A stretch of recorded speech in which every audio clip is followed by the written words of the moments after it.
قام أكثر من 500 شخص بكسر حرمة رمضان بالأكل والشرب علناً في مدينة تيزي أوزو بمنطقة القبائل على بعد 100 كيلومتر من العاصمة الجزائرية، ليعلنوا تمسكهم بحرية معتقداتهم ورفضهم لما أسموه أسلمة الدولة.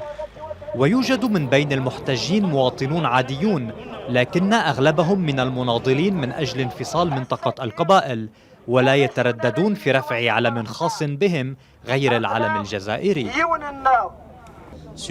أنا مع الديمقراطية وأدعم كل الناس الموجودين هنا بهدف ألا يفرضوا علينا النهج السلفي.